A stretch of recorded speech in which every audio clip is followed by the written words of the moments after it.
Sveiki, taut! Ar jums atkal cilvēks par cilvēcei. Nu tā, šodien diezgan svarīga tēma. Ierakstu jums šo video. Tātad šī nav tieši raide. Bet lai vai kā, vienalga esat aicināti komentēt, dalīties viennozīmīgi un uzspiest varbūt kādu emociju zīmi. Tātad šovakar vēlos ierakstīt video jums par tematiku, kuru jūs varētu nodrošināt ar zināšanām un vairāk sagatavot kaut kādiem, teiksim, neparedzamiem notikumiem, kas pasaulē norit šur tur, un paredzams, ka noritēs vēl kaut kur.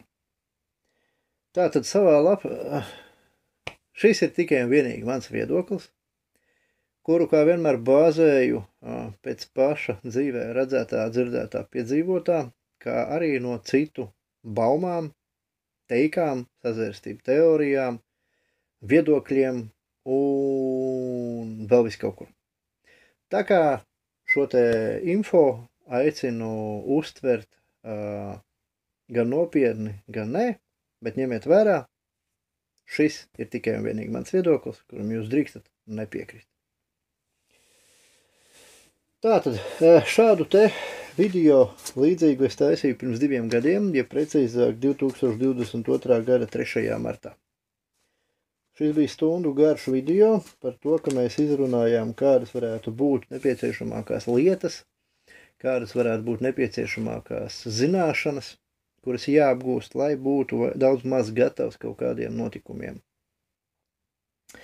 Jeb, lai varētu, kā saka, vismaz kaut kā daudz maz veiksmīgi aizvadīt pirmās 72 stundas kaut kādos ārkārtas gadījumos.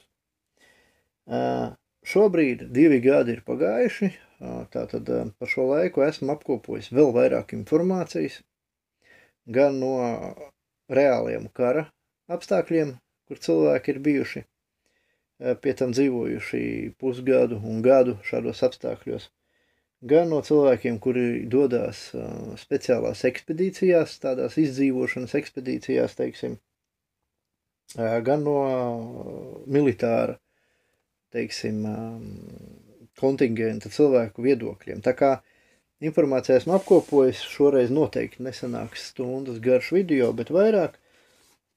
Un, lai arī šobrīd publiskajā telpā tā teikt ir redzami, dzirdami kaut kādi līdzīgi video, ja varētu teikt, mazi kaut kādi video rullīši par šādām te iespējamībām, varbūtībām, nepieciešamībām, tad atrodas, protams, cilvēki, kuri šo te izsmēja, ka, kam tev tā soma, kur tu ar viņu dosies, ko tu ar viņu darīsi, un kur tu liksies un tādā garā.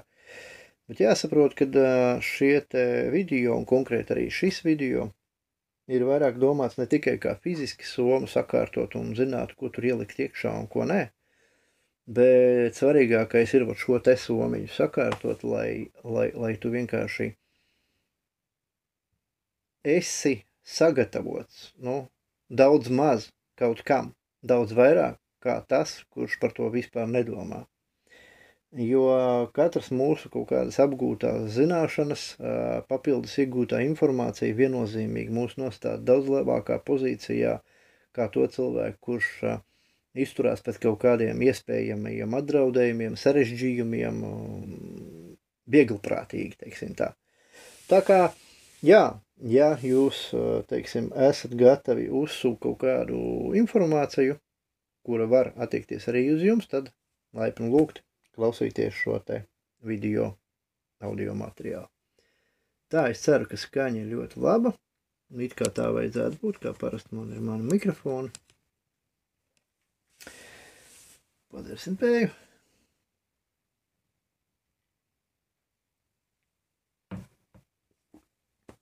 Tātad, sākotnēji es nosaukšu pa punktiem savā ziņā, būtībā, kas ir tas, ko mēs šodien izrunājam.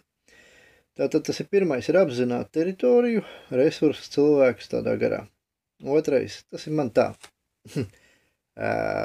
sarakstīts priekš manīm, teiksim. Otrais, sagatavot rīcības plānu, trešais, ekipējums, ceturtais, rīcība, Nu, un būtībā tur ir vēl vairāki apakšpunkti. Protams, savā ziņā kādam liksies haotiski, bet gribu teikt, ka cik svarīgs ir pirmais teikums, tikpat svarīgs būs arī vidējais un pēdējais. Tāpēc lēnāk par tiltu, kā saka, un esam pacietīgi, varbūt vēlams pierakstam, jo tas, ka šis video būs publiski pieejams arī turpmāk brīvā formā, tas nav fakts. Tikpat labi var notikt kaut kādi atgadījumi, kad gluži vienkārši jums iespējams nav elektrības pieslēgums, jums nav iespēja ielūgoties internetā, apskatīties šo te video, tā kā šo te iespējams ir vai nu saglabāts savos datu nesējos, vai arī vēl labāk, perfektāk būtu tas, ja jūs gluži vienkārši paņemtu tieši tāpat A4 formātu lapu un pilnīgi visas pozīcijas pierakstītu savai zināšanai un beigās tās arī kaut kādīgi pielietotu. Tā kā es priecāšos par jūsu komentāriem, aicinu noklausīties vispirms, noskatīties šo materiālu un tikai pēc tam komentāros paust kaut kādas klāt esošas lietas, pieņemsim, par ko es esmu aizmirsis izteikties. Piemēram, kaut kādu lietu jums šķiet, ka tā ir svarīga, kuru ielikt somā, vai kaut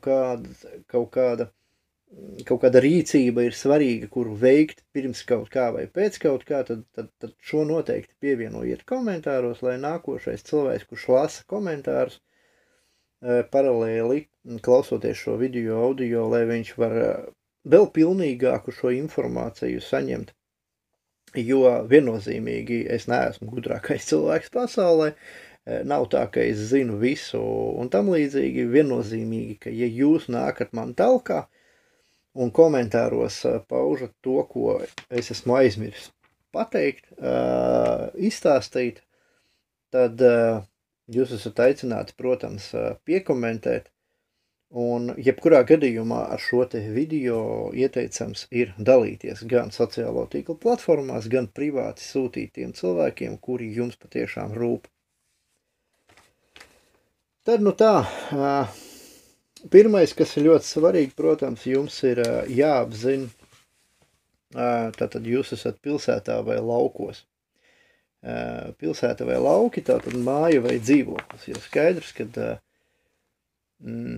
lai kādi, teiksim, notikumi notiktos, jā, nu, vienalga kādi, tas varētu būt nokritusi komēta, pieņemsim, tur atnāk kaut kāds militāras darbības vai, nezinu, finanšu krīze, fenomenāli, piemēram, vai arī elektrības atslēgums, vai dzeramā ūdens trūkums, vai komendants stunda tur uz 3 gadiem, vai vēl kaut kas tam līdzīgs. Jebkurā gadījumā jums vienmēr ir vairāk vai mazāk jāpazīst sava teritorija. Pieņemsim, atceros, kad Rīgā es dzīvoju kādreiz, es jau biju vairāk kā pirms 20 gadiem, tad 5 stāvu ēkā, kurā bija vairākas kāpņu telpas, es būtībā zināju visas iedzīvotājus, jā. Es zināju gan savā ēkā, kas dzīvoja 5 stāvu ēkā iedzīvotājus, nu vismaz nebija tā, ka es nezināju vispār, kas tajā dzīvoklī dzīvo. Bet pat ja tur nedzīvoja bērni, vienalga zināja, kas tie pa pieaugušajiem, nu, ka viņi ir vietējie, ka viņi ir savējie. Un tieši tāpat arī no blakus mājām, un ļoti daudz cilvēku, protams, bija tādi, nu, tā teikt, fotoatmiņa, jā, varētu teikt, mēs zinājām, kurš ir savējis, kurš nav, un kurš ir, jo arī laukos, pieņemsim, cilvēki vienmēr agrāk pamanīja, ka kāds svešais iebrauc, jā, tur nav svarīgi, tur metālūžņu zakt vai uz laukiem atbrauc kāds kartupeļus piedāvāt, jā. Katrā ziņā vienmēr zināja, kurš ir, kurš nav. Nu, šobrīd, cik esmu runājis ar cilvēkiem, viņi bieži vien nezin, kas viņiem aiz sienas pat dzīvo, kas par cilvēkiem, jā. Tādēļ ir ļoti, ļoti būtiski šo te momentu apdomāt. Un būtībā reku brīvdienas jums ir priekšā, un patiesībā šajās brīvdienās tuvākajās jūs ar ģimeni būtu svarīgi, lai jūs vispār šos visus jautājumus izrunātu maksimāli detalizēti, jo tas viennozīmīgi jums nāks par labu. Jā, tāpēc primāri, protams, tas ir māja vai dzīvoklis, protams, arī ņemot vērā, cik telpas, pieņemsim, tas ir 1-stabs dzīvoklis vai 4-stabs dzīvoklis, ir liela atšķirība, 1-stāva māja vai 2-stāva māja, tā ir liela atšķirība, tad jums ir pagrabs vai jums nav pagrabs, un ja ir, tad viņš ir ārpus mājas, vai viņš jums ir zem mājas, vai viņš ir teiksim, jūsu kāpņu telpā apakšā lejā, vai viņš ir blakus kāpņu telpā, tātad zem pirmā stāva pagrabā, ja? Ir jāapzina, vai jūsu mājai, pieņemsim, ir siltumtrase iet cauri, ja, jo, pieņemsim, 5 stāvu ēkām Rīgā, lielākajai daļai no pirmās uz pēdējo kāpņu telpu iet siltumtrase, ja, un līdz ar to no pirmās kāpņu telpas uz pēdējo kāpņu telpu ir iespēja aiziet, teiksim, pa to pagraba tuneli. Savukārt pārējās kāpņu telpas, pieņemsim, ja jums ir 5 kāpņu telpu ēka, no pirmās kāpņu telpas uz 5. kāpņu telpu jūs varat aiziet, bet no 2., no 3. un no 4. kāpņu telpas pagraba jūs nevarat tikt nekur, ja? Tikai uz savu pagrabu un pārējie nav savienoti. Tā kā arī tas ir būtiski, vai jūs to zinat, būtiski ir, vai jums šī te komunikāciju eja, ja, jeb siltumtrases eja, vai viņi ir brīva, vai tās durvis ir vaļā, vai viņas ir aizmetinātas, nedod Dievs, vai viņām ir atslēga priekšā, un tam līdzīgi jums tas ir jāzina, ja, šajā te, vismaz jāsaprot šajā te situācijā. Tāpatās, kas tur notiek ar apgaismojumu pagrabā, kas tur notiek ar ūdeņiem, jo varbūt tas, ka jūsu pagrabs tur ir, es nezinu, līdz ceļiem ūdenī visu laiku, ja, jums tur kaut kāda truba ir plīsus, par kuru neviens neliekās neziņas, kas šodien nebūtu nekāds brīnums, ja. Vai vispār jums tur pagrabā ir kaut kāda eja, kur aizved velns viņa zina kur, un tiešām neviens nezina kur, ja. Tā kā šādi te jautājumi jums ir jānoskaidro, būtībā jāapzina, jo tas viss viennozīmīgi jums noderēs, un tai pašā laikā mēs šeit tālāk arī runāsim par to. Tā kā tieši tāpatās ir ļoti, ļoti svarīgi zināt, teiksim, jums ir kaimiņi, draugi, paziņas, radi. Tātad te iet runa par to, ka, nu, ja mēs ņemam vērā nesen piedzīvoto Šmovida šovu, kad izrādījās, ka mūsu labākie draugi, mūsu rādi, tur tuvākie cilvēki, partneri, bērni, vecāki vai kaut kas tam līdzīgs, ka cilvēki būtībā nostājās viens pret otru. Viņi sāka atvairīt, viņi vairs nepieņēma, pieņemsim, tur vecvecāki teica, nu, tu mazbērniņi, ja, nebrauc pie manis ciemos, kamēr neesi izdarījis to un to. Vai arī gluži otrādāk, nu, mēs pie vecvecākiem nebrauksim, jo viņi nav izdarījuši to, un tas ir bīstam, un tam līdzīgi. Respektīvi, idiotisms nav atcelts, un viņš būs arī nākamajā situācijā viennozīmīgi, un ar to jums ir jārēķinās. Un ja cilvēks ir piečakarējis jūs, pieņemsim, nu, šajā situācijā viņš jums ir uzgriezis muguru, pieņemsim, šķirojot jūs esat pareizais vai nepareizais, tad rēķinieties, kad arī nākamajā situācijā visdrīzāk tas pats cilvēks jums atkal atkārtot uzgriezīs muguru, jo ir cilvēki, kuri sliecās būt, teiksim, bara instinkta vadīti un sliecās, tā teikt, uz šķietami stiprāko pusi, jā. Un ja jūs, pieņemsim, teiksiet, ejam pa labi, bet pa televizoru teiks, ejiet pa kreisi, tad visdrīzāk, ka šis cilvēks teiks, ejam pa kreisi, jo mēs zinām it kā, kas tur notiksies, bet pa labi ejot, mēs nezinām, kas notiksies. Jebkurā gadījumā jums šeit par šiem radiem, draugiem, kaimiņiem iet runa par to, ka jums ir jāsaprot laicīgi, kuri ir tie cilvēki, uz kuriem jūs varat vai nevarat paļauties. Jo, pieņemsim, tieši tāpatās jūs situācija, jūs atrodaties kaut kādā punktā vienā, jūsu bērni atrodās, pieņemsim, mājās, vai kaut kur ārpus mājām, un jautājums, ja mājās, pieņemsim, notiek kaut kāds apdraudējums, vai jums ir droši zināms, kur jūsu bērniem doties pie kādiem cilvēkiem, kuri viennozīmīgi viņiem palīdzēs, un nevis palīdzēs izsaucot sociālo dienestu un policiju, bet palīdzēs reāli, tā kā jūs esat to iecerējuši, tā kā jūs esat to sarunājuši, apzinājuši un tam līdzīgi.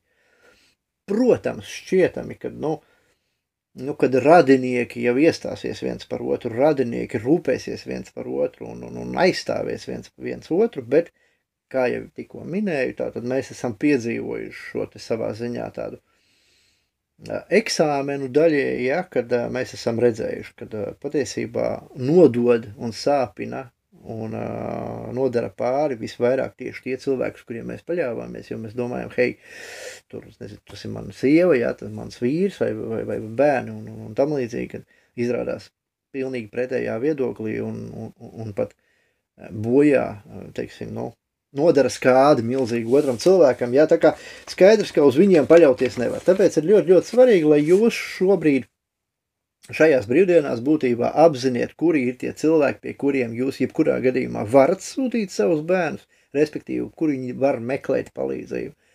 Un tieši tā varās arī, jāsaprot, ja tu sagaidi no kāda, kad būtībā, ka viņš tev palīdzēs, tad ir labi, ja viņš zina, ka arī tu viņam palīdzēs. Tā kā jums ir jāapzina tie cilvēki, ar kuriem, tā teikt, jūs būtu gatavi iet ierakumos, tā teikt, uz kuriem jūs varat paļauties un kuri ir tie, uz jums var paļauties, ja? Un tas patiešām ir ļoti, ļoti svarīgi. Protams, draugi, kaimiņu paziņas radi, un pie kaut kādām X situācijām tur nav svarīgi. Viņš ir tuvāks rats, viņš ir tālāks rats. Svarīgi ir tas, vai viņš ir dalbajaps vai ne. Respektīvi, vai viņš spēs loģiski, teiksim, loģiski izsvērti, nehaotiski, teiksim, lemt par kaut kādu situāciju, un ja iepriekš kaut kas norunāts, tad rīkoties tieši pēc plāna.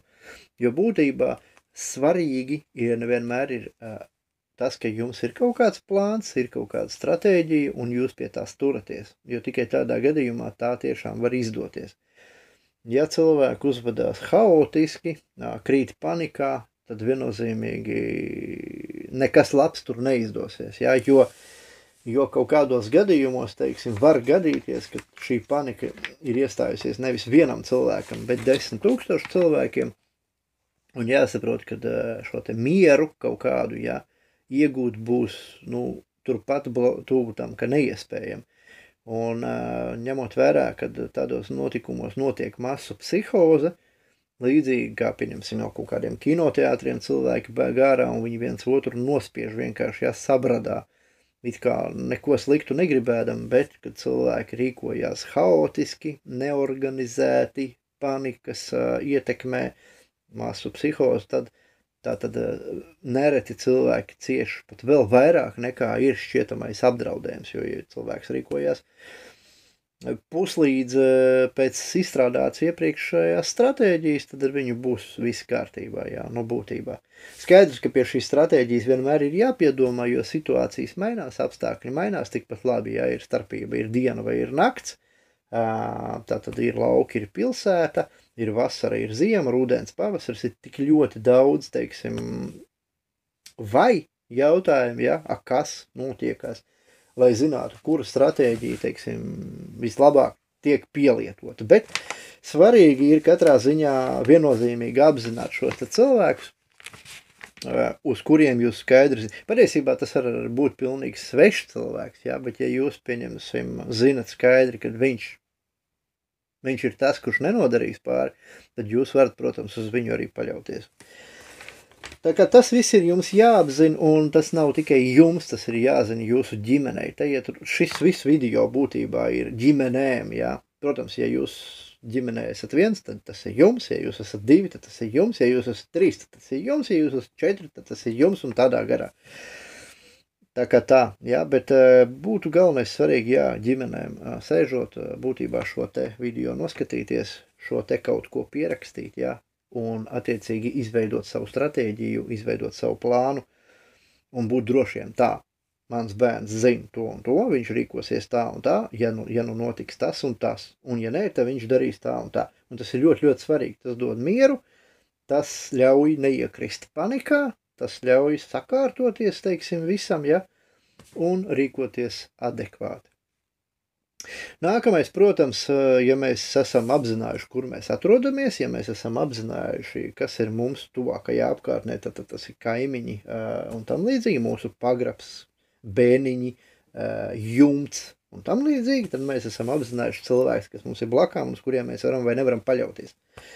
Nākamais, ko mēs apzinām, tad tas ir, protams, arī maidzīvnieki, jā, mājdzīvnieki, tas ir ļoti svarīgi, jo ir jāsaprot, ko jūs darīsiet ar šiem mājdzīvniekiem, jo pieņemsim kaķis, ja runājam par kaķiem, kaķis par sevi parūpēsies, viennozīmīgi viņš par sevi tiks galā, pat ja viņš jums ir pieradināts katru dienu mazgāt pakaļ un ķemēties, jebkurā gadījumā kaķis izdzīvos. Ar suni ir būtībā tas pats. Jāsaprot, ka kaut kādi dzīvnieki, pieņemsim kaķi, kuri nepārtraukti ņaud, tā kā manējais var teikt, suņi, kuri mēdz bezjēgā riet, teiksim, viņi var jums gan palīdzēt, gan tieši pretēji, nodot jūsu pozīcijas, un ar suni noslēpties šur tur jūs gluži vienkārši nevarēsiet. Suns jums nevarēs tā vienkārši uzrāpties pa sienu, piemēram, pārlīst pāri žogam, piemēram, ielikt sabiedriskā transportā vai kādā mašīnā, ja, tur pieķerties vai vēl kaut ko. Tas nebūs gluži vienkārši iespējams, tāpēc ir jābūt gataviem tātad savus mājdzīvniekus atstāt. Un, lai kā tas drausmīgi humāni vai vēl kaut kā izklausītos, ja jūs šo te mājdzīvnieku atstāsiet savā dzīvoklī aizslēgtām durvīm, tad varat būt droši, ka tā ir droša nāve. Nu, tas ir tā, koks ar diviem galiem. Ja savukārt jūs viņu atstājiet brīvībā, tad būtībā viņam ir izredzes izdzīvot, bet tajā pašā laikā, ja jūs viņu atstāsiet brīvībā, viņš var jums sekot un tam līdzīgi. Tas attiecas, kas par dzīvokļiem. Jā, protams, jūs tur varat atstāt viņam barību 5 kg, jā, bet vienalga vest ārā viņu vajag. Tātad būtībā jūs nodarīsiet viņam daudz vairāk pāri, atstājot mājās, nekā laižot vaļā. Un skaidrs, ka suņi un visi šādi te klaiņos skraidīs apkārt daudz un dikti. Ja tas ir maziņš sunīts, jā, jūs jau varbūt viņu varat ņemt līdzi savā somā, tā teikt, jā, bet jārēķinās, ka jebkas, ko jūs ņemat līdzi, pilnīgi jebkas, kas jūs ņemat līdzi, jūs tai pašā laikā apgrūtina, jo visvieglāk, protams, ir pārvietoties tad, ja jums vispār nav nekā. Pat ja drēbes jums nav, jums vienkārši nebūs aiz ko aizķerties, tā varētu teikt, jā. Tāpēc ir ļoti svarīgi apzināt, kas notiek ar mājdzīvniekiem, ja, un ko jūs ar viņiem darat. Teiksim, ja jums ir kaut kādi maziņi grauzēji, ja jums ir kaut kādi tur, tad, protams, laicīgi iegādāties mazas kaut kādus maciņus viņiem, ja, kaut kādas mazas somiņas, kas tiešām ir miniatūras, lai jūs varētu šos dzīvniekus sev ņemt līdzi, pieņemsim, jo skaidrs, ka atstāt viņus tā vienkārši jūs negribēsiet. Arī ziltiņas tieši tāpatās, viņas kā neizdzīvos esot dzīvoklī, teiksim, paliekot uz nedēļu, 2, 3, ja, visdrīzāk, ka neizdzīvos, nemainot ūdeni un tam līdzīgi. Un bez elektrības, kas skābekli padod, tieši tāpatās viņas arī neizdzīvos, ja jūs viņas nolaidīsiet par rensteli podā, ja. Tā kā tas ir drausmīgi savā ziņā, cietsirdīgi, nehumāni, vēl kaut kādīgi, bet tai pašā laikā ir jāsaprot, ka šīs te neparedzētās situācijas mēdz būt dažādas un elementāri, ja nāk komēta, kura zina, ka jūs aiziesiet bojā būtībā, tad vairs nav pilnīgi nekāda starpība, ja, kur jums tas suns atrodas, kur jums tās zivis atrodas un tam līdzīgi. Ja jūs varat ņemt līdzi, diez vai jūs zivis paņemsiet līdzi. Skaidrs, ka jūs varat kaut ko paņemt līdzi, ja jūs pārvietojaties ar automašīnu, pieņemsim no pilsētas dzīvokļa dodoties uz lauku māju, skaidrs, ka jums ir iespēja paņemt viņu līdzi, viss ir kārtībā, bet ja jums tomēr nav iespējas, pieņemsim, jums jādodās ir uz kaut kādu tuvāko, piemēram, bunkuru vai uz pagrabu, vēl kaut kur, tur ir labs jautājums, vai jūs ņemsiet līdzi, ko jūs ņemsiet līdzi, tā ka tas ir sāpīgs tāds jautājums, kas jums ir jāizrunā. Protams, mans ieteikums ir sākotnēji, būtībā neņemiet mājdzīvniekus vispār, lai viņi jums vienkārši nav. Jo, ja jums nav mājdzīvnieks, tad jums arī nav attiecīgā problemātika, kā lemt, ko ar viņu darīt vai ko ar viņu nedarīt. Un tā ir atbildība, tā ir milzīga atbildība. Jā, es arī pieņemsim, man bija suns liels, man vairs viņa nav, un jaunu suni es gluži vienkārši neņemu, jo es ļoti labi saprotu, ka tās ir rūpes vismaz 10 gadus uz priekšu, tā ir atbildība, un ņemot vērā tuvojošos notikumus, kas ir saistīti ar badu, kas ir saistīti ar kaut kādām iespējams militārām konfrontācijām un krītošajām komētām. Es skaidri apzinos, ka es nebūšu spējīgs parūpēties par suni. Es skaidri apzinos, ka tā nav izdevīga pozīcija, un tāpēc es gluži vienkārši viņu neņemu. Man tāds nav. Kaķis, tas ir cits jautājums, viņš par sevi parūpēsies, jebkurā gadījumā ziemā vai vasarā viņš dzīvo laukos, viņš saķer spēles, putnus, viņš ar to ļoti labi tiek galā, viņš prot tiek galā, tā teikt, ja. Tā kā būtībā, un kaķis vienmēr paliek uz vietas, vienmēr pie mājas, kaķis klīst prom tikai tātad meklēšanās laikā, jā, bet viņš vienmēr atgriezīsies mājās, ar suni ir savādāk. Suns mēdz klejot un braukt ar sabiedrisko un atrasties. Vēls viņš zina, kur, bet kaķis viņš tomēr, ja jūs viņu atstājāt, pieņemsim, pirms mēneša, pirms 2, pirms 3 mājās, jūs varat izklejot pusi pasauli, atgriezties, jūs zinat, ka kaķis jūs gaidīs mājās. Ar suni ir pilnīgi savādāk. Tā kā tā. Tas jā, tā kā kaķi būtībā es jums pat iesaku paņemt kaķis, tā ir laba lieta, un esmu daudz stāstījis par Ļeņingradas blokādi un tam līdzīgi, kad tiešām bija laiki, kad kaķi bija tie, kas palīdzēja cilvēkiem izdzīvot pie esošā bada, kas tajā laikā bija. Nu, tā teikt, baumas klīst, jā, mēs esam par to daudz runājuši, kad šis te citu cilvēku piedzīvotais tuvākajā laikā nonāks pie mums, un mēs arī dabūsim to savā ziņā izbaudīt. Bet labi, pagaidām par to ne. Tā kā, jā, tad par maidzīniekiem. Nākamais, kas ir jāapzina, tātad tas ir darbs un skola. Darbs un skola, ko tas nozīmē? Tas nozīmē, ka skaidrs, ka jums jāzina ir maršruts. Maršruts tātad skola, maršruts tātad darbs. Un kā ir ar jūsu darbu, teiksim, kāds viņš ir? Viņš jums ir stacionārs, pieņemsim. Jūs kaut kādos gadījumos skaidri zinat, ka jūs tiksiet mājās. Kā jūs tiksiet mājās, jā? Vai jūs tiksiet mājās?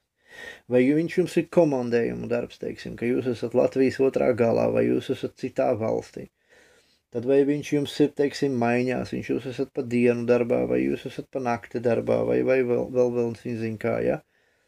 Būtībā katram ģimenes loceklim ir jāzina, kas ir jūsu darbu, vismaz tādos griezienos, lai saprastu, kad, pieņemsim, viens cilvēks atrodas vienā darbā, otrs cilvēks atrodas otrā darbā, un šajā darbā arī jums ir jāsaprot, uz ko jūs varat paļauties un ko no šī darba jūs varat izmantot, pieņemsim, ja. Jo, kā jau nesenajā izrādē, bija darba vietas, teiksim, kur darba vadītāji, firmu īpašnieki, priekšnieki organizēja speciālos, teiksim, speciālās procedūras, kuras ieradās uz darbu, un, protams, uz pārējo darbinieku fona ar šo psiholoģisko spiedienu būtībā manipulatīvi piedabūja cilvēkus darīt to, ko viņi nebūtu negribēja. Tāpēc ir svarīgi apzināt, pirmkārt, vai jūs strādājat tik naidīgā sev darbā, otrais, tad jums ir arī jāsaprot, uz ko jārēķinās, un jums ir jābūt spējīgiem jebkurā minūtē būtībā gluži vienkārši pagriezties un doties mājās, jeb uz iepriekš kaut kādu norunāto vietu, kas jums ir ar jūsu ģimeni izrunāt. Tā kā darbs tas ir ļoti, ļoti būtisks jautājums, un tieši tas pats attiecās par skolu, jā, kur atrodas skola, kādos gadījumos jūsu bērns tiek ārā no skolas, kādos gadījumos jūsu bērns netiek ārā no skolas, un tieši tāpatās, protams, klīst baumas, ja, ka kaut kur šur tur arī citur pasaulē bērni tiek evakuēti no skolām uz neviens nezina kur, neinformējot par to vecākus. Un beigās notiek kaut kādas kataklizmas, kaut kas vēl, vecāki iet bojā vai cieši vai vēl kaut kas, bet bērnus neviens nav ne jausmas, kur viņi atrodas, kas viņus ir aizvedus, uz kurieni viņus ir aizvedus un tam līdzīgi. Tā kā būtībā ir jāapzina laicīgi, ja, kas notiek šajā te jautājumā ar skolu, jādodās uz skolu, jāparunā ar skolas vadību, jāparunās ar dežurantu un tam līdzīgi, un jāpārliecinās par to, ka jūsu bērns jebkurā brīdī būtībā var pamest skolas teritoriju un doties mājās. Protams, ja viņš ir attiecīgi apzinātā vecumā, ne jau tur sākuma skola, bet pieņemsim Nu jau tāpat 1., 2., 3. un uz augšu klasīte, protams, bērni liela daļa mūsdienās arī dodās uz mājām pašu spēkiem. Cits jautājums, vai viņus no šīs skolas laiž ārā, vai viņus no šīs skolas nelaiž ārā, un cik, teiksim, kādas iespējas jums ir aizsūtīt savu kaimiņu, vai savu uzticības personu, vai savu draugu, vai darba kolēģi, nav svarīgi, pēc jūsu bērnu, respektīvi, jūs kaut kādu iemeslu dēļ esat kaut kādā komandējumā, pieņemsim, jūs esat dzīvojat Liepājā, bet komandējumā esat Daugavpilī, un kamēr jūs no Daugavpils braucat mājās, apdraudējums iespējams jau ir daudz lielāks, bet jūs zinat, ka jums ir uzticības persona turpat Liepājā, savukārt viņš nav, pieņemsim, jūsu sieva vai jūsu vīrs, bet ir jābūt droši, ka šis te jūsu uzticības persona var doties uz skolu, savākt jūsu bērnu un par viņu parūpēties, lai nav tā, ka jūsu bērnu kāds kaut kur evakuē, un te pašā laikā jūs, kamēr atbraucat līdz šeit Liepājai, jūs vairs nezināt ne čiku, ne grabu, kur jūsu bērni, kas ar viņiem notiek un kaut kas tam līdzīgs. Respektīvi, ir jāpieļauj arī tāda situācija, ņemot vērā starptautisko pieredzi, kad jūsu apdraudējums var nākt arī no sistēmas puses.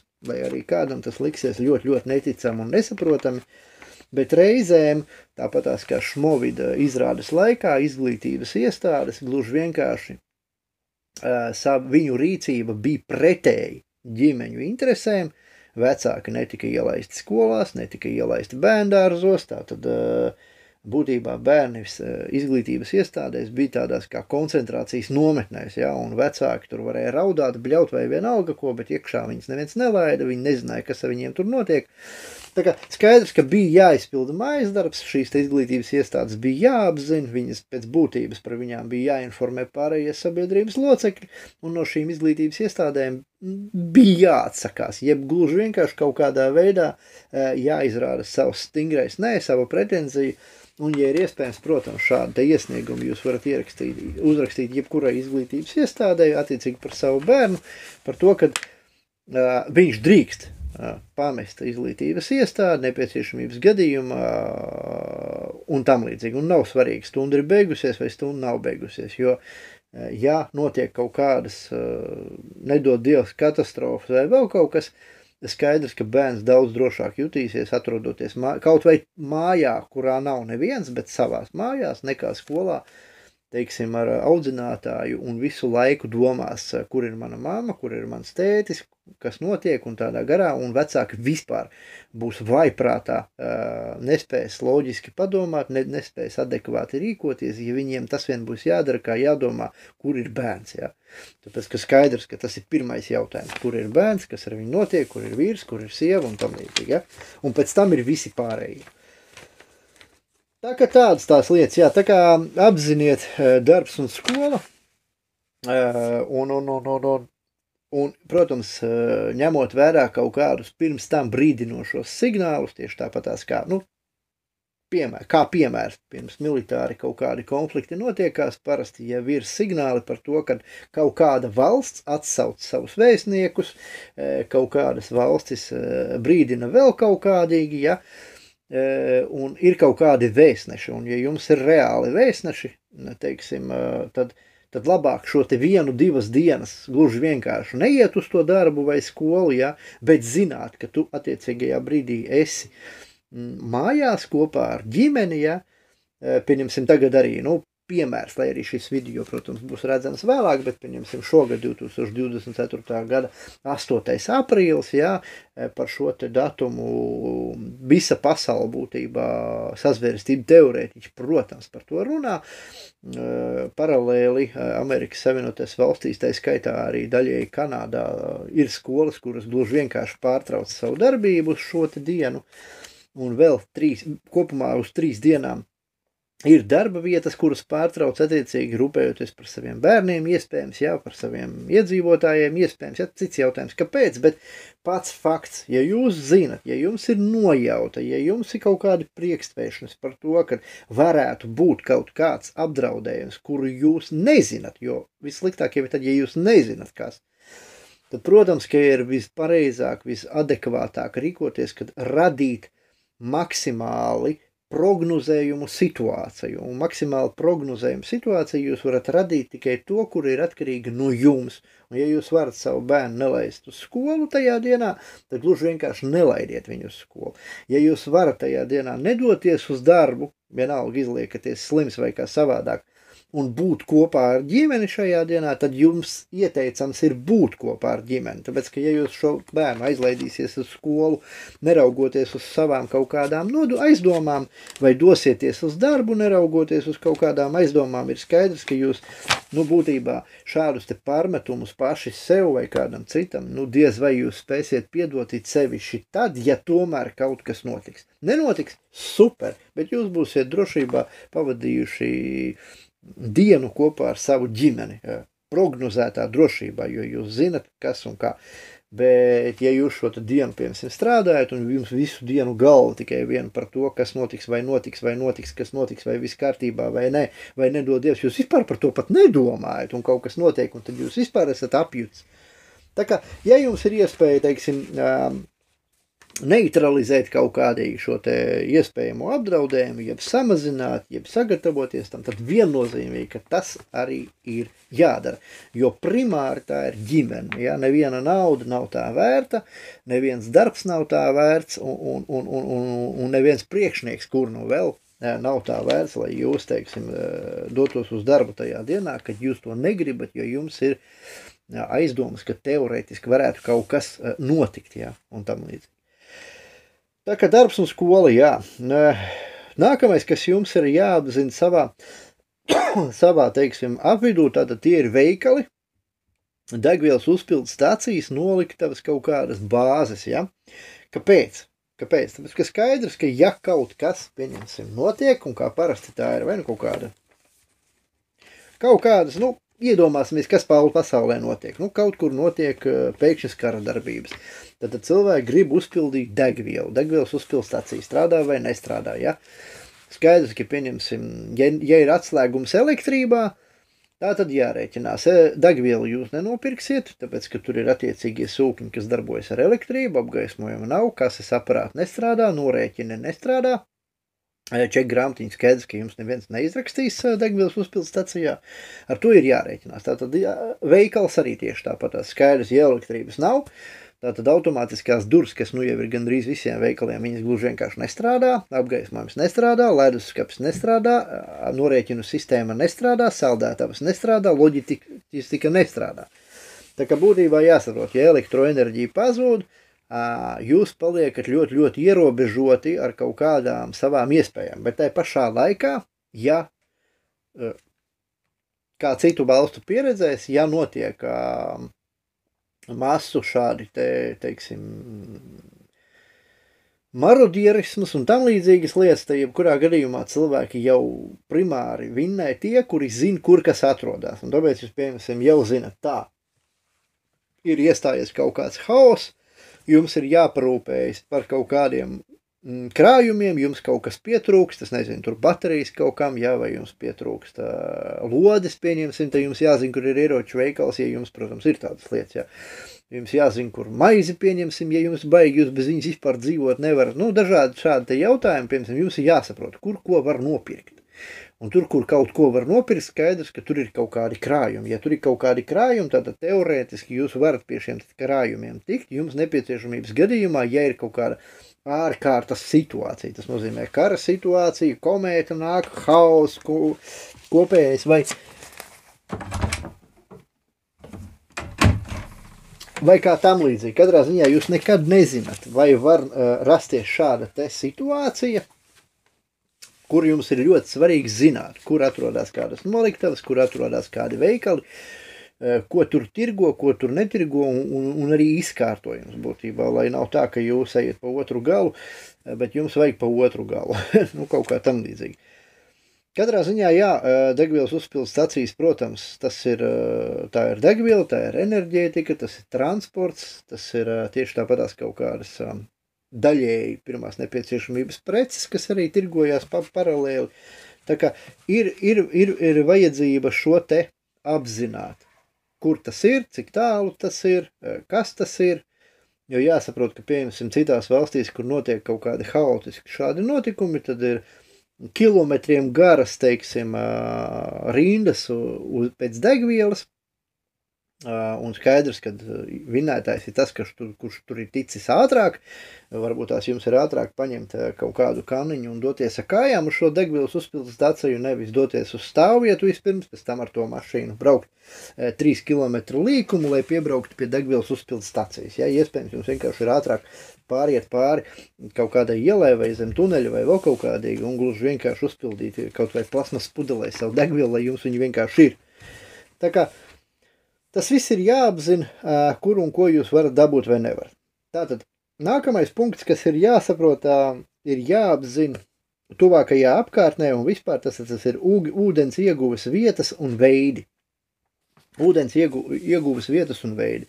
Nu, pieņemsim, ja mēs ņemam vērā teiksim, lauku apvidos, tātad kas tas ir? Tātad tas ir akas, tas ir spices, tas ir dziļurbumi, un būtībā cilvēki savus kaimiņus visus zina laukos atšķirībā no pilsētas, un viņi zina, kam ir aka, kam ir spice, kam ir dziļurbums.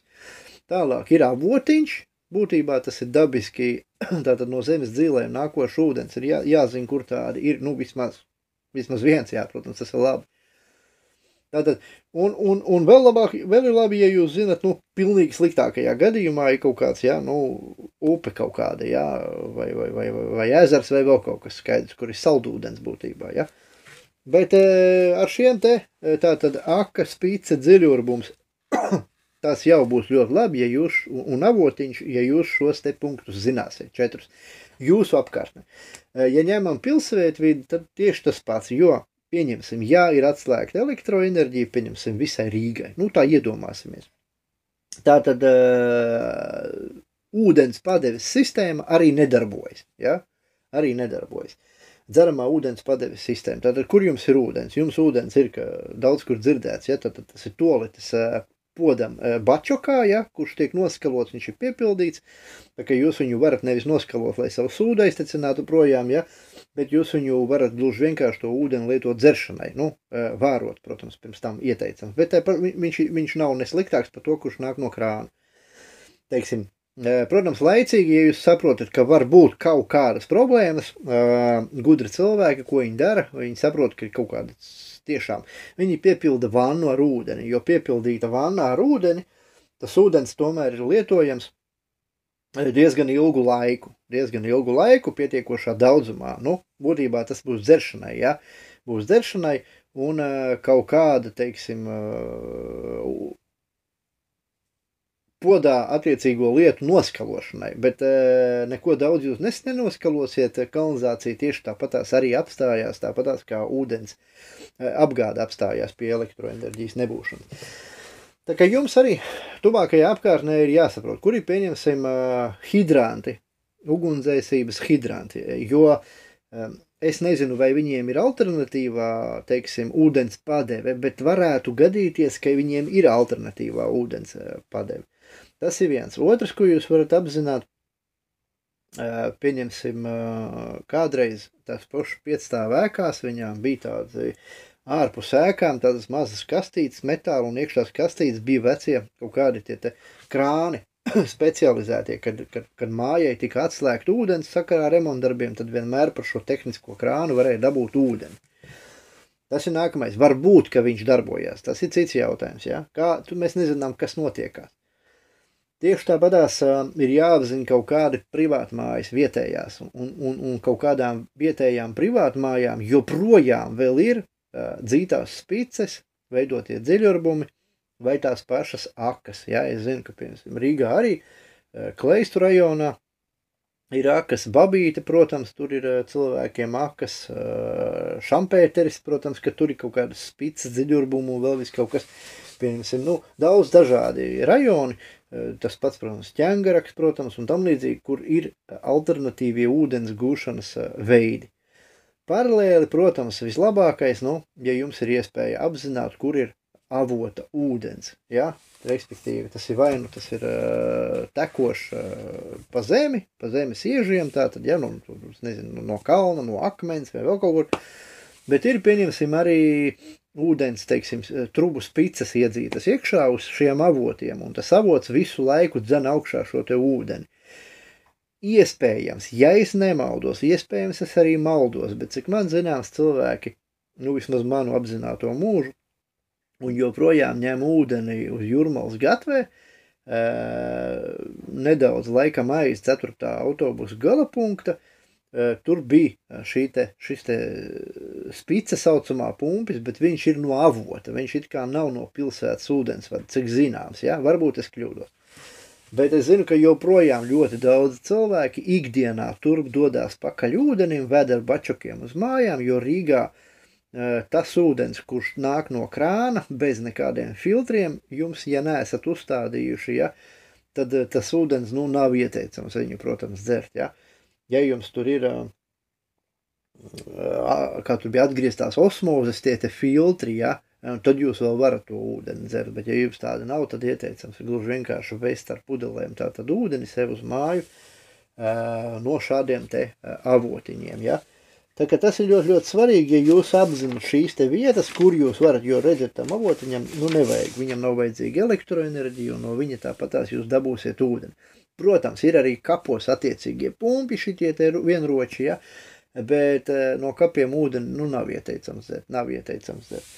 Jūrmalas gatvē, ja nemaldos, arī bija šis te vienrocis, ja, bet kā jau teicu, tur, ja es pareizi atceros, tur ir, nav pilsētas ūdens, tas ir no avota. Bet tieši tāpatās ir dzirdētas baumas, kā pilsētas mēdz alternatīvajiem ūdens ieguves veidiem, jeb vietām šādām te, kur nāk no avota, uzlikt kaut kādus liegumus, pamatojoties uz antibakteriālajiem kaut kādiem noteikumiem, uz kaut kādiem testiem un vēl visādiem mēsliem. Vēlreiz šādos te gadījumos, nu, mans personīgs ieteikums ir vispār būtībā neņemt vērā, ko nosaka vietējā pašvaldība, valsts vara vai kaut kas tam līdzīgs. Bet tas ir mans ieteikums, tāpēc, ka es pieļauju tādu varbūtību, kad īsti viņi nedomā sabiedrības interesēs. To es esmu arī tepat kā jūs piedzīvojis šajā šmovidšovā, šajā izvēlies, to esi par vai to esi pret, to esi ar tiem, to esi ar šiem. Es esmu sapratis to, ka valsts vadība, pašvaldību vadība viennozīmīgi nav mani draugi, un gluži vienkārši tas, ko viņi saka, mēģina pateikt caur saviem saziņas līdzekļiem vai vienalga kā, es personīgi to neņemu vērā, jo es tajā saskatu apdraudējumu. Bet es atkārtošos, šis ir tikai un vienīgi mans viedoklis, kuram jūs drīkstat nepiekrist, bet man ir arī privātā pieredze un man draugu pieredze, kad tiešām pašvaldības taisa testus tā saucamos, uzliek liegumus attiecīgi ūdens ņemšanas vietām, bet cilvēki, veicot šos pašus testus alternatīvi, nenorādot no kurienes, izrādās ūdens ir dzerams, ar viņu viss ir kārtībā, gluži vienkārši pašvaldība grib čakarēt savus cilvēkus. Tā kā apziniet šādas te vietas, kur jūs varat saņemt, tikt pie dzeramo ūdeni, un skaidrs, ka ja jums ir iespējas, tātad 5-litrīgas ūdens pudeles vienalga kādā veidā, bet regulāri pildiet, vediet mājās, lietojiet, un tas būs daudz, daudz labāks ūdens, nekā jūs varat nopirkt veikalos. Vai jums tek pa krānu. Tātad, jā, tātad ūdens ieguves vietas un veidi, ja? Nu, par veidiem tātad mēs runājam, ja? Vai tas jums būs jāņem kaut kāds spainīts līdzi ar trekterīti vai pudeles vai vēl kaut kas, vai gluži vienkārši, nu, paši saprotiet, bet jums šis ir jāziņ, jo ja pienāk punkts, ka jums no krāna vairs netek ūdens, cilvēks bez ēdiena var, teiksim, var dzīvot ilgi, bet bez ūdens, nu, 3 dienas varbūt jūs izvilksiet, bet katrā ziņā tas būs ļoti, ļoti sarežģīti. Un skaidrs, ka ja ūdens trūkums organismā ir, smadzenes pietiekoši labi nedarbojās, nervu sistēma nedarbojās, un bla bla bla, un bla bla bla. Nākamais, kas jums ir tātad jāapskata, jāizzin, jāizanalizē apkārtējā vidē savā.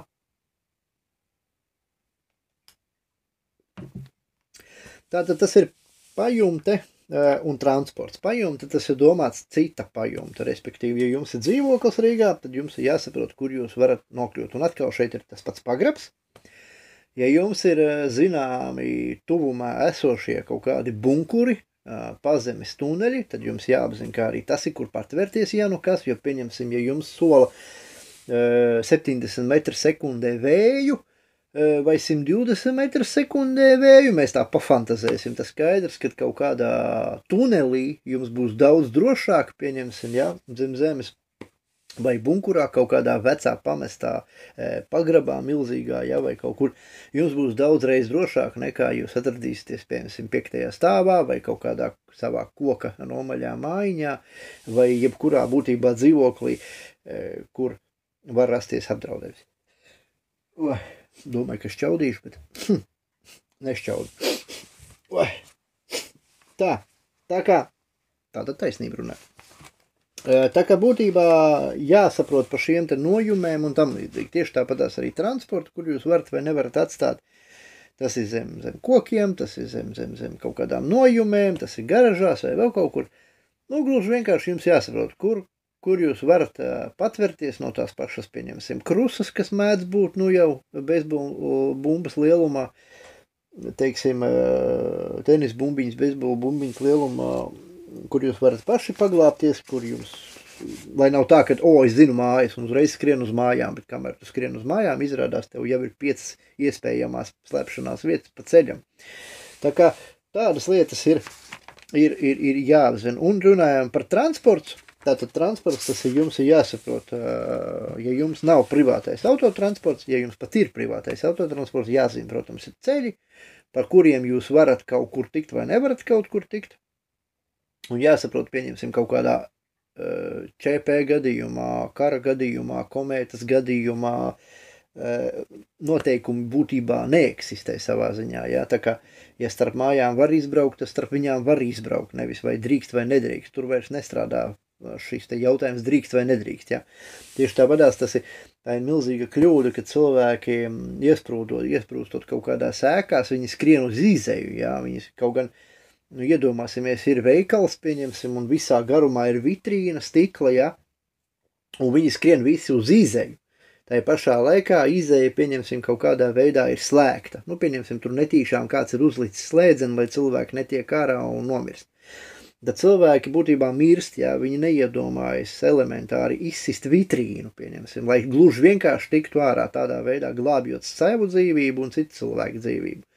Tas pats cilvēkam, viņam, pieņemsim, uzliek telefonu maisu galvā, un viņš smok nost, jā, viņam prāts nenostrādā automātiski, gluži vienkārši iebāzt pirkstus mutē un pārplēst telefonu maisu un tikt pie gaisa. Tā kā šeit par to iet runa, saprotiet, par šo iet runa. Ka ir jāzina arī ceļi, ir jāzina infrastruktūra, jāzina loģistika, teiksim, pa kādu ceļu, kur jūs varat tikt, kur jūs nevarat tikt. Un, ja mēs runājam par transportā, tad jums jāsaprot, kas jums tuvumā ir. Tātad tas ir vilciens, tas ir tramvajs, tas ir trolejbus, tas ir autobus, tātad tramvaj, trolejbus daudz jauc, tātad tramvajs tas ir pa sliedēm ar vadiem. Un trolejbus tas ir ne pa sliedēm, gan ar vadiem, gan bez vadiem.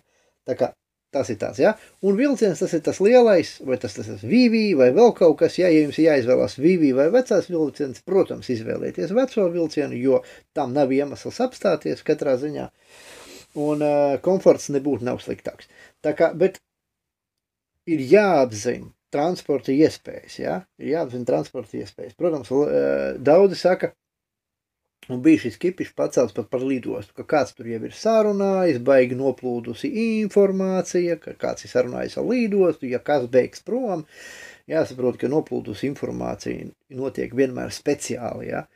Ja negribētu, lai jūs kaut ko zinat, tas arī nenotikt, un katrā ziņā varat būt droši, ja kaut kas notiks, neviens nelidos prom ar lidmašīnu ČP gadījumā, bet tas ir diezgan liels māņu solis visbiežāk valstīs, kurās notiek militāras darbības, šis solis tiek izspēlēts, lai cilvēki pulcētos lidostā,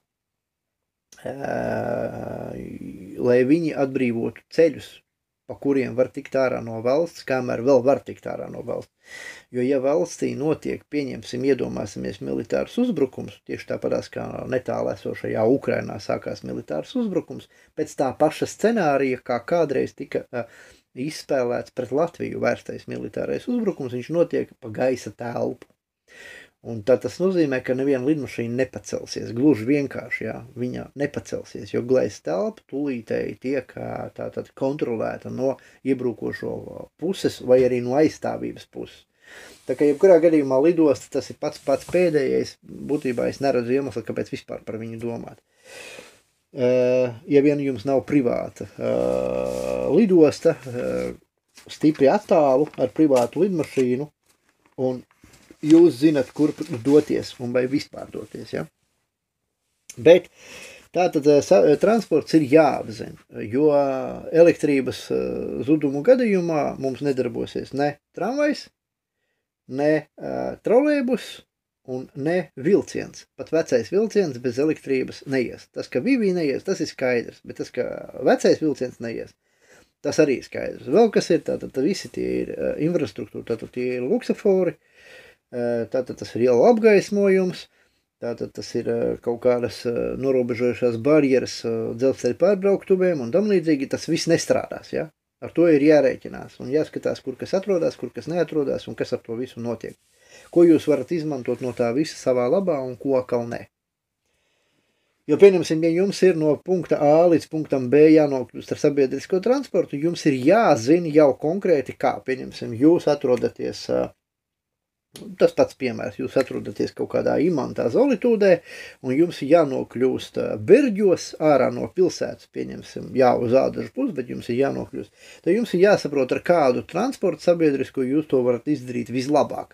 Pēc tam strateģiski jāsaprot, kurš transports būs nākamais, ko izvēlēties, ja nu šitas neiet. Tramvajs neiet, tā tad autobus. Ja? Varbūt trolejbus nemaz gar jūsu māju nedodās.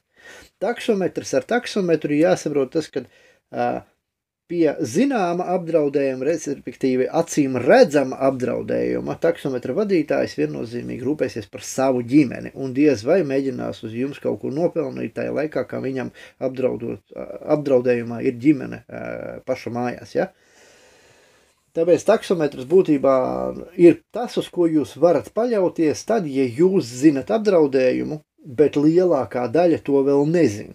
Kaut kādā, var gadīties, ka tā notiek. Tāpēc skaidrs, ka, protams, jūs varat izmantot šo taksometru, doties, pieņemsim, cauri visai Rīgai, gribat ātrāk, tad izvēlaties dzelteno taksometru tā saucamo, jo viņš drīkst braukt pa autobusu joslu, un tam līdzīgi. Bet taksometru, jā, jūs varat būtībā izmantot tikai tad, ja taksometra vadītājs nezin šo apdraudējumu.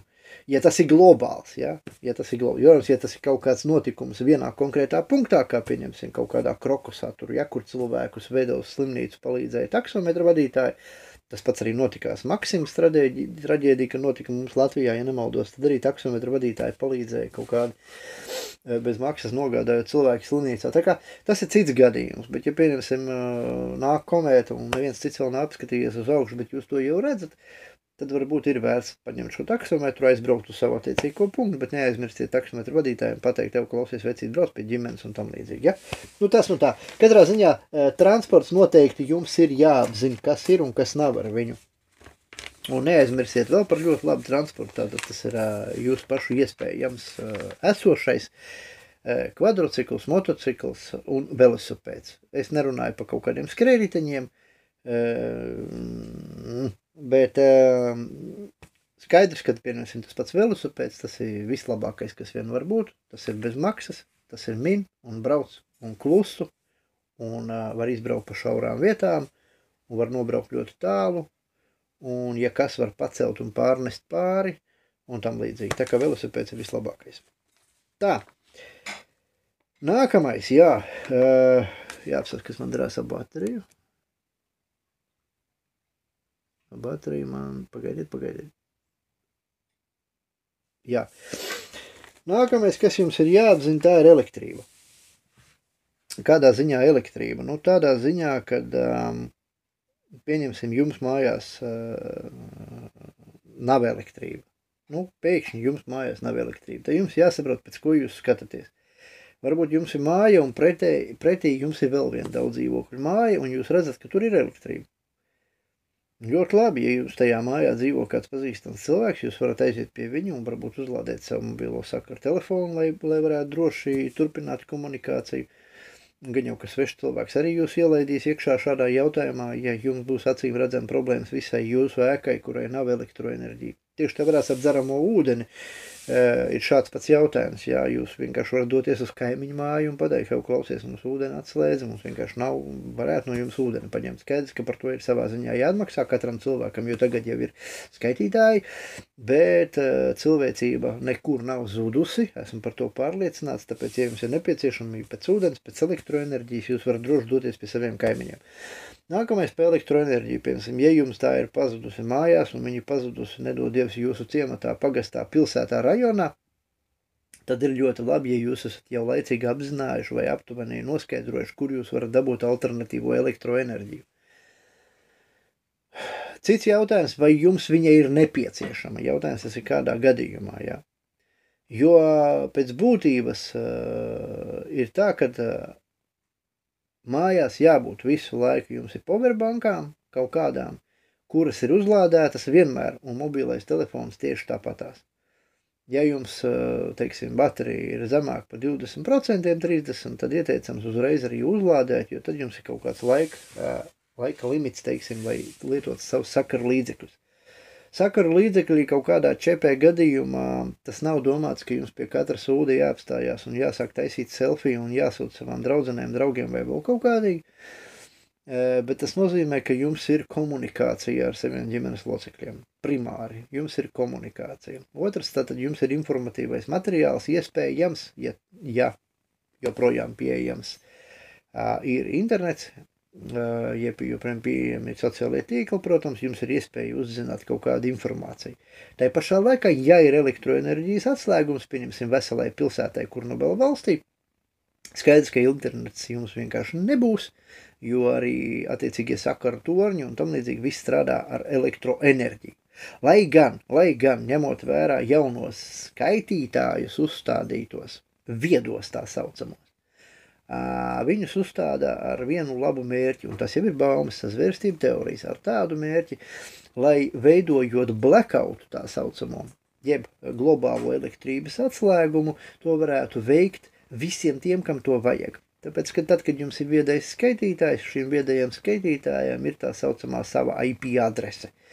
Un ievadot attiecīgās IP adreses, jeb ģenerējot kodus uz attiecīgajiem skaitītājiem, ir iespēja atslēgt elektroenerģiju, pieņemsim, visiem privātajiem lietotājiem, visiem juridiskajiem lietotājiem, un pieņemsim atstāt elektroenerģiju tikai attiecīgajiem dienestiem vai ielu laternām vai šādiem te. Tāpēc ir ļoti svarīgi jums apzināt, kura instance šādā gadījumā būs ar elektroenerģiju, jeb, piemēram, kura mājsaimniecība varbūt vēl nav nomainījusi savu elektroskaitītāju uz viedo, un iespējams viņiem vēl nav atslēgta elektroenerģija, un jums ir iespēja doties uzlādēt savu kaut kādu svarīgo gadžetu.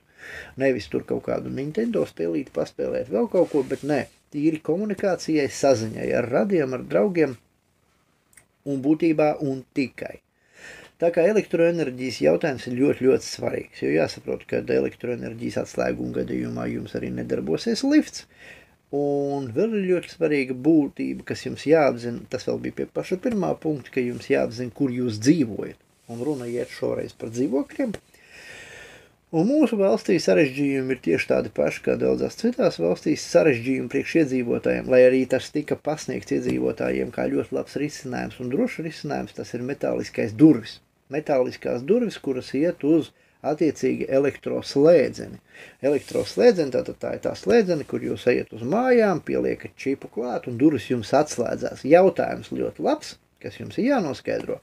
Elektroenerģijas atslēguma gadījumā, vai šīs durvis atslēgsies?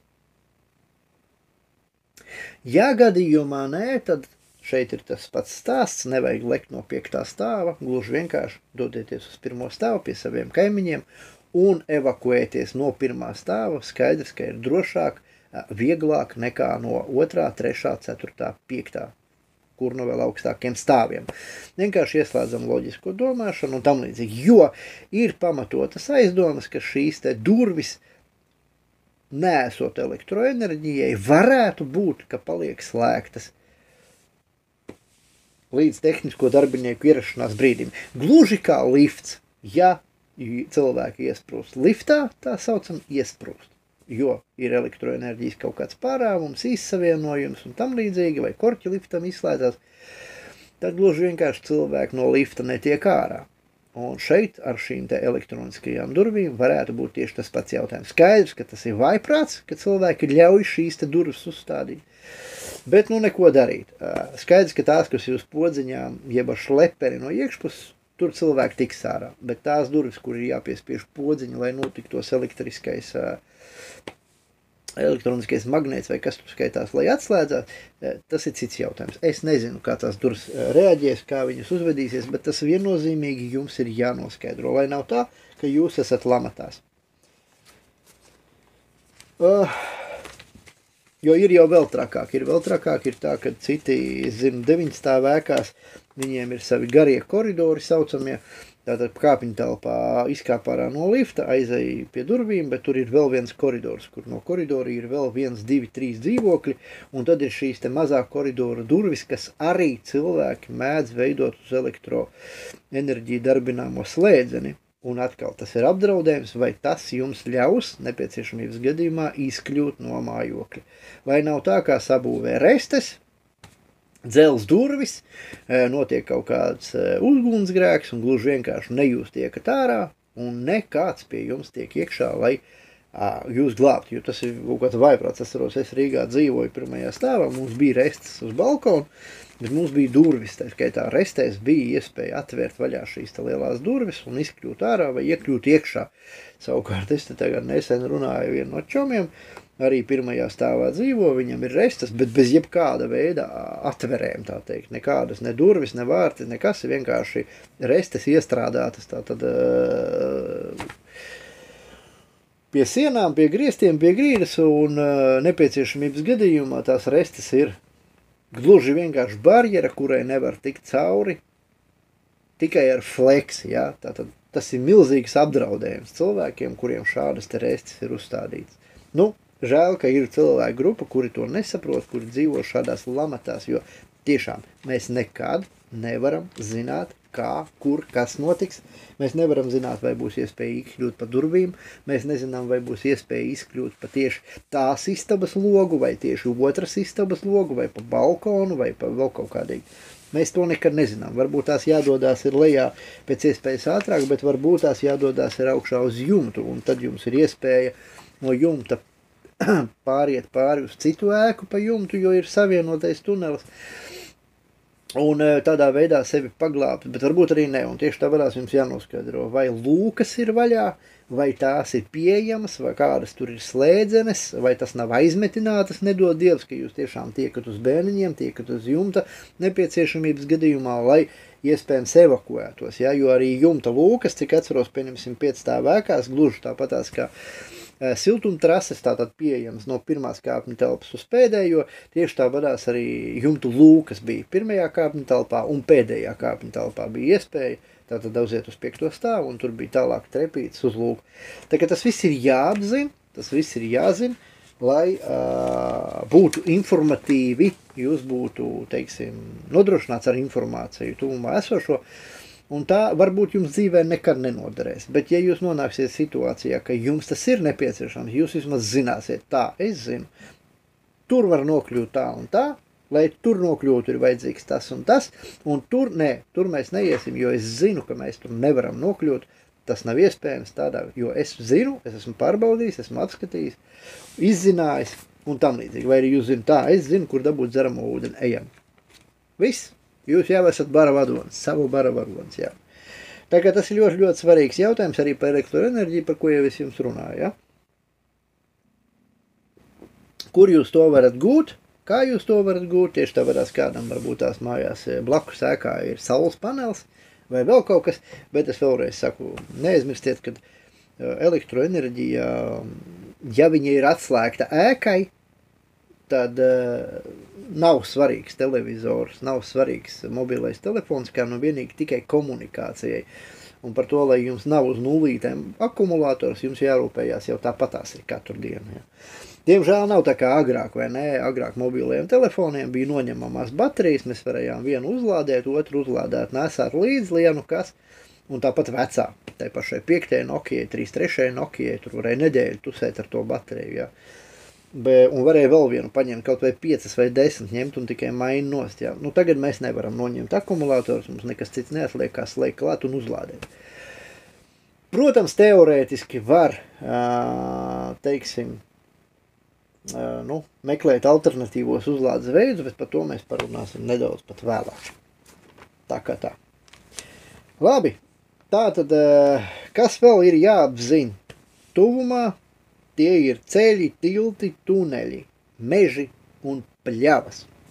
Neatkarīgi no tā, kur jūs dzīvojat, tātad tie ir lauki vai tā ir pilsētvide, jums ir jāsaprot, kur ir jums tuvumā. Kā jau iepriekš arī minēju par šiem tuneļiem, kuri ir ļoti droši, ja ņem vērā kaut kādas lielas vētras, ja ņem vērā lielu graudu krusu, jaņem vērā, būtībā viss, kas notiek virspusē, jā, arī kaut kādas raķetes, jā, vai komētas, jā. Tas skaidrs, ka tunelī, bunkurā jums būs daudz drošāk nekā virzemē, jā. Tā pašā laikā jūs esot virzemē, jūs atkal uz visām pusēm redzat, kas notiek. Tā kā tāpēc jums jāapzina ir meži, skaidrs, lai nav tā, ka jūs ieskrienat un 3 priedēs apmaldaties, jā, jums jāzina tā, pieņemsim, atkal tas pats piemērs, Imantas mešs, jā, jo viņš ir daļēji pat parks patiesībā. Daudz Latvijā ir meži bijuši, kas ir izveidoti pa parkiem, bet ir biķernieku mešs, ir meža parkā ir meži, protams, un tam līdzīgi. Šampēterī vēl ir mešs, ir jānoskaidro, jāapzina šī te kaut kāda pozīcija jūsējā, jā, no vienas, no otras, no trešās puses, kā tur drošāk ieiet, kur drošāk. Jo, ja ir kaut kāds, varbūt jums jābēg, varbūt jums jāslēpjās, varbūt jums jāpārvietojās, varbūt jums ir vajadzīga malka, ja? Varbūt jums ir kaut kas jānoslēpj, ja? Tad jums ir blakā meša, varbūt jums pašiem jānoslēpjās un vajag zemnīcu izrakt, ja? Tātad ir jāapzina, šajos mežos nereti arī kaut kādas ieejas ir uz vecajiem bunkuriem, kur, protams, nav uzturēta labā stāvoklī no valsts puses, bet ja jūs to ļoti labi zinat, pārzinat, tad tas ir perfekti. Ja jums vēl ir zināmi kaut kādi tie saucamie digeri, ja, kuri staigā klaiņo pa pamestajām vietām, pa bunkuriem, pa noliktavām, pa tranšajām, ja, komunikāciju, kaut kādiem tuneļiem un tam līdzīgi. Protams, ka šāds te cilvēks jūsu draugu paziņu lokā, tas ir nenovērtējama vērtība, ja, jo viennozīmīgi šāds cilvēks zinās, kur paslēpties, kā nokļūt no kurienes uz kurieni un tam līdzīgi. Tā kā jā, un tātad meži un pļavas, par pļavām tieši tāpatās ir jāsaprot, vai tā ir pļava, kurai jūs braucat garām dienā, jā, varbūt tas ir vienkārši pārpurojies kaut kāds ezers, jā. Un jūs domājat tā, ja kas, es pāri par šito pļavu skriešu, izrādās, tur ir 2-3 metri jūs paskriesiet un bļurkt, un jūs esat purvā nogrimuši, ja, vai vēl kaut kādīgi. Ir kā stulba situācija, bet tajā pašā laikā var gadīties tiešām visādi. Vai arī jums vajadzīgi, pieņemsim, ir pārtika, veikals ciet, jau gadu, jūs gribat ēst, tad jums vajag sēnes aug mežā, vai ne? Vai arī jums vajag padzerties, tad tas ir bērzu vai kļāvu sūlas, ja, un koki ir mežā, pie pļavām un tam līdzīgi. Tā kā dažādi jautājumi, kuri attiecās uz šiem te liekas it kā nesvarīgi, bet patiesībā ir ļoti svarīgi par mežiem. Tieši tāpatās arī visādi droni lido apkārt un vēl viss kaut kas, un jums ir jāspēj, teiksim, varbūt tās kaut kur izvairīties no viņiem, varbūt tieši pretēji, jūs pats gribat palaist dronu, un skaidrs, ka mežs jums traucē vai vēl kaut kādīgi. Tā kā par to ir jāapstāst. Tilti, jā, viennozīmīgi tilti, dzelzceļa tilti ir jāpārzina, kā jūs varat kaut kur nokļūt, pieņemsim, jo ja pieņemsim pilsētā notiek kaut kāds ČP gadījums un pieņemsim, iedomāsimies, ka valsts patiesībā nevēlās jums palīdzēt, tad varētu būt, ka viņi veido blokādi. Tātad blokādi, lai jūs izkļūtu no pilsētas. Un skaidrs, ka pirmais, ko viņi bloķē, tad tie ir autoceļi, un alternatīva, lai jūs tiktu projām, tad tie iespējams ir dzelzceļi, jeb dzelzceļu tilti, ja? Jeb kaut kādas riteņu taciņas, ja, jaunās vai vecās, vai vēl kaut kādas pārvadi. Tā kā ir ļoti labi, ja jūs gluži vienkārši šādas vietas un šādas lietas pārzinat savā vidē, ja, lai nav tā, ka jūs sēžat uz pauzes un ko tagad, kā tagad, kur tagad un tam līdzīgi. Katrā ziņā, ja jums ir zināms punkts A un punkts B, tad jums ir jāzina, kā jūs uz turieni nokļūsiet. Nu, un 9. kas jums ir jāpārzina,